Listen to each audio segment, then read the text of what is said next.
पुण्यात्माओं, परमात्मा ने ऐसी गहरी और गूढ़ रहस्य की वाणियां हमें सुनाई हैं, बोली हैं, लेकिन इन काल के दूतों ने परमात्मा तक हमें नहीं पहुंचने दिया। नकली संतों, ऋषियों, महर्षियों ने। इसलिए परमेश्वर ने स्वयं आना पड़ता है।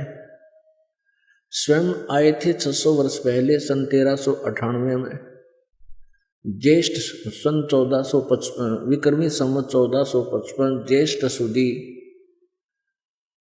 पूर्णमासी को, यानी जेठ उत्तरते की पूर्णमासी को सुबह सुबह परमात्मा काशी शहर में बने हुए एक लहर तारा नामक तालाब में विकसित कमल के फूल पर आके नवजात शिशु रूप धारण किया था। सतलोक से चल कर आए थे। एक नीरू नीमा नाम के जुलाहा पति पत्नी स्नान करने के लिए सरोवर में गए थे। सुबह सुबह बच्चे को ले आए थे अपने घर पे। वो जुलाहा थे। जुलाहे का कार्य करने के कारण परमात्मा भी जुलाहा कहलाए, यानी कर्म से ही जाति बनती है, कोई जाति जन्म से नहीं होती। तो वो परमात्मा 600 वर्ष पहले आए थे। और परमात्मा परमेश्वर जो लीला किया करते हैं वो तो परमात्मा वैसी ही लीला किया करते हैं। जैसे सूर्य उदय होता है तो अंधेरे का नाश किया ही करता है, ऐसे ही परमात्मा, ये लक्षण है, ये उसका सूर्य के बारे में, ये सूर्य के गुण हैं। तो ऐसे ही परमेश्वर के गुण हैं जो वेदों में, गीता जी में लिखे हुए हैं। तो जो गुण परमात्मा के होते हैं वो कबीर परमेश्वर जी ने 600 वर्ष पहले वो चित्रार्थ कर रखे हैं।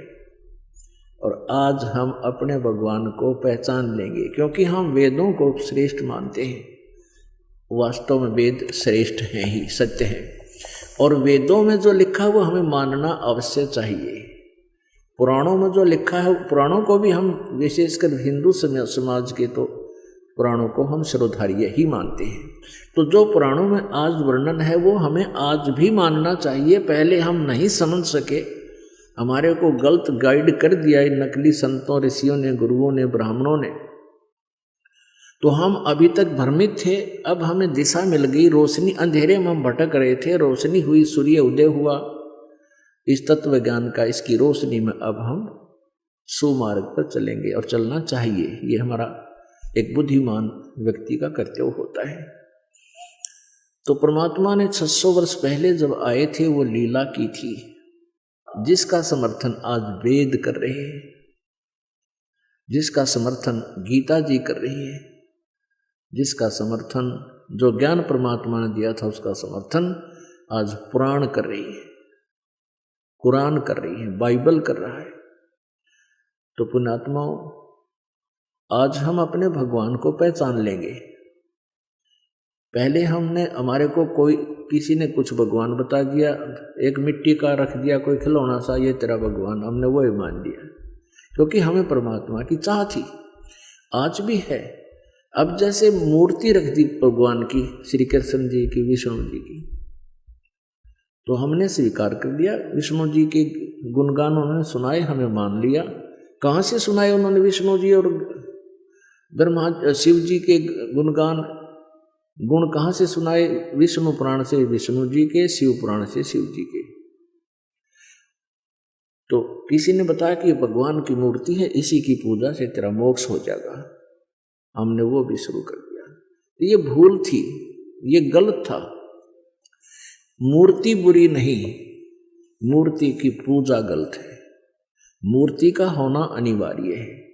मूर्ति से हमें प्रेरणा मिलती है। जैसे हम किसी सूरवीर की मूर्ति देखते हैं, चित्र देखते हैं, और उनके गुणों से हम परिचित होते ही हैं, तो गुणों से परिचित होने से उसकी मूर्ति देखते ही हमारे अंदर भी वैसा ही भाव बन जाता है। जैसे हम सेब की मूर्ति देखते हैं, आम का चित्र देखते हैं, आम की मूर्ति देखते हैं, तो हमारे अंदर उसके गुणों का ज्ञान होते ही उसको पाने की भी इच्छा बढ़ जाती है। तो ऐसे ही जो मूर्ति भगवान की, विष्णु जी की, शिव जी की, कृष्ण जी की, राम जी की, हमारे को हम जिसकी पूजा करते थे वो पूजा नहीं करनी थी, उसकी पूजा से हमें कोई लाभ नहीं होना था मूर्ति की। हमने उस मूर्ति वाले भगवान को पाना है। उस मूर्ति वाले भगवान को पाने से हमें उसके गुणों का, उन गुणों का गुण प्राप्त होंगे, उससे लाभ प्राप्त होगा। जैसे आम की मूर्ति है, सेब की मूर्ति है, हमने उस मूर्ति की पूजा से कोई लाभ नहीं होगा। वो तो इतना ज्ञान करा देगी कि ये सेब है, ये आम है, ये मीठा होता है, इसके ये गुण है। अब मूर्ति वाले सेब को ढूंढना पड़ेगा, ओरिजिनल को, तब हमारा पेट भरेगा।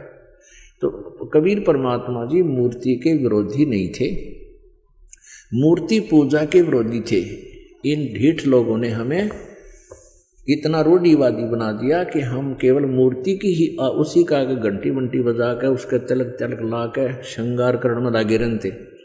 इतना उसके श्रृंगार में लग गए, इतना ठीक है, खराब हो रही हो तो पोछा मार दे, कपड़ा साफ करके प्रणाम करो मूर्ति को, क्योंकि भगवान को के उस मूर्ति को प्रणाम कर, परमात्मा को प्रणाम होता है। ये श्रद्धा हमारी बनती है, भाव बनता है। लेकिन पूजा और सत्कार में अंतर होता है, पूजा और सत्कार में बहुत अंतर होता है। तो ऐसे हमने पूजा नहीं करनी, सत्कार करने से हमारे अंदर विनम्रता बनी रहेगी। भगवान सामने दिखाई